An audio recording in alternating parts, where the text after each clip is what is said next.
Welcome to midweek service.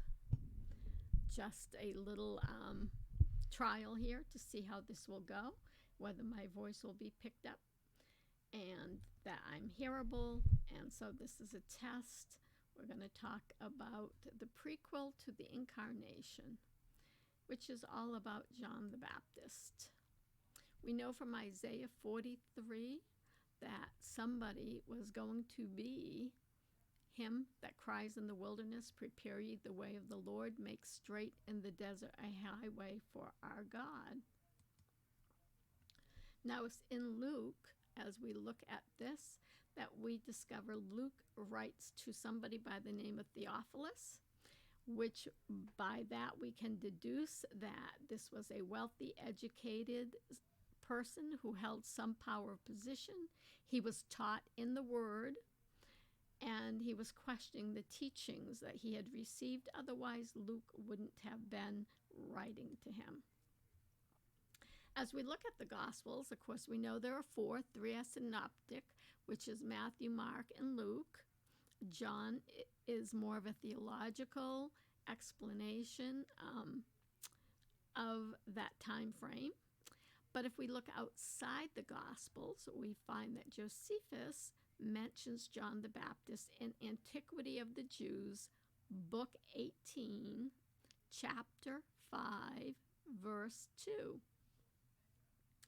And what we discover is if we just look at the first two Gospels, if that were the only two Gospels anyone ever had, we would know that John existed, that he was a preacher, and that both Matthew and Mark tie him to Isaiah 40 as 43, as well as does Luke, okay? But Luke gives us more information, and that's why we want to look at his gospel today.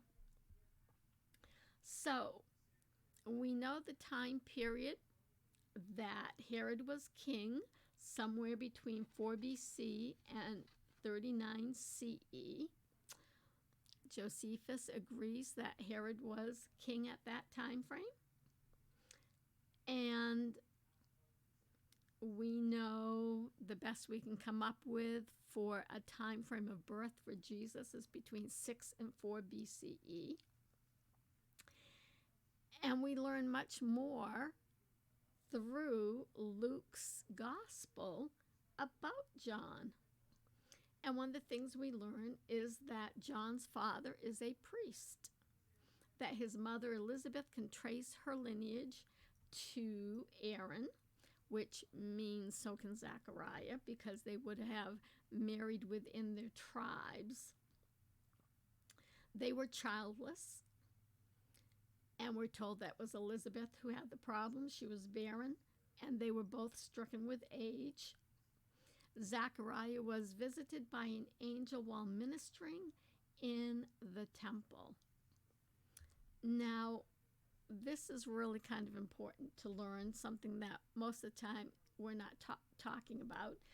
But for him to be a priest, he's ministering in the temple, and this was a once in a lifetime, maybe twice in a lifetime occurrence, that within the priesthood they all drew lots to determine who would burn the incense before the Holy of Holies.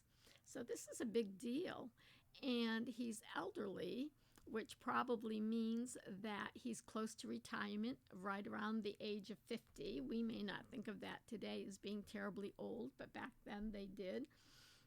And some people even today do, let's face it.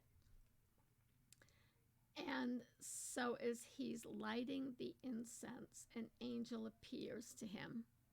And of course, Zechariah is frightened. Who wouldn't be?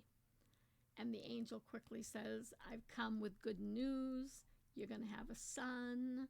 His name is John, and he will be a Nazarite from birth, which means, according to Numbers 6, he cannot have any strong drink, any wine, or any fresh grapes or dried. And the angel goes on to speak. He actually takes scripture from Malachi 4, 5, and 6, and there's a nuance he puts to it. In Luke 1:17, the angel says, and he will go before him in the spirit and power of Elias, which is Elijah. So if we go back to Malachi 4, 5, and 6, we see that God has promised to send Elijah the prophet before the great and dreadful day of the Lord. Now, I am taking that to mean the final days of the Lord when he returns to this earth. But the angel stresses that John will turn the hearts of the father to the children and the hearts of the children to their fathers. So this is a very important nuance.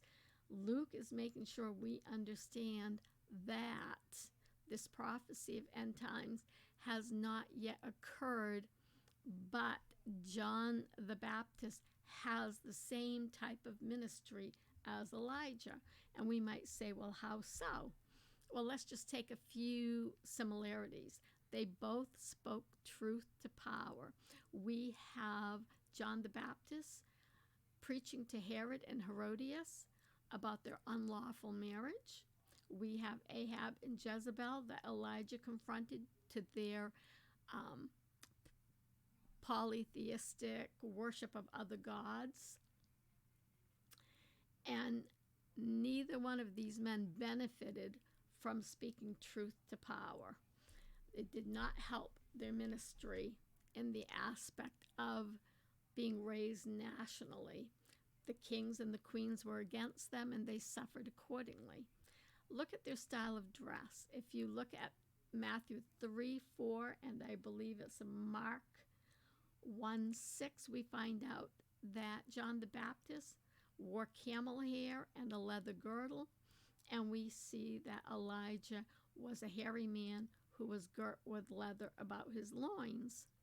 And then, of course, they both spent quite a bit of time in the wilderness. John is said to have stayed there until showing himself to Israel, and Elijah went there to escape the persecution of the king and queen, Ahab and Jezebel. Luke also brings to the forefront the ministry of John began in utero.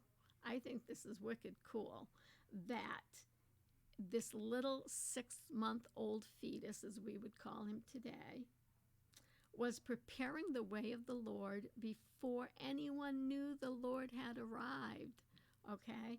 When Mary enters the house and greets Elizabeth, it's John who leaps in her womb, and she is blessed that the mother of her salvation would come and visit her. That's the preparedness that John brought from utero through his ministry, preparing the way of the Lord, and right up to his death. Now we know that John is about 6 months older than Jesus, give or take a few months. And the other thing that Luke brings is, as Zechariah regains his voice at John's circumcision, he begins to prophesy. He prophesies on 2 levels. One is about Messiah, because of course John is the prequel to the Incarnation. And Zechariah would have been in the house listening to Mary and Elizabeth expound on this miracle that is occurring within both of them. And so he does. He speaks about Messiah. And in about 12 verses, he covers at least 6, and I think there's more. And perhaps you can even find them. But I'll cover what I found thus far.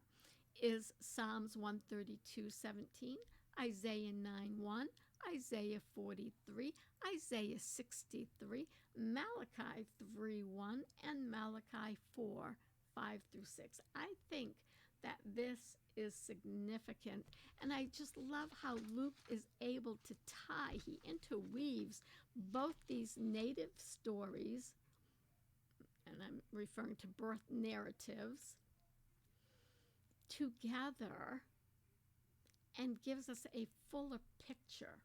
I think that is so exciting.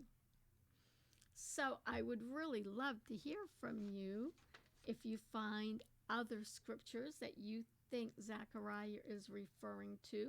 Some scholars go all the way back to Genesis 3, where it is predicted that one will come that will crush the serpent's head. So what I'd like to leave us with is the thought of, even as John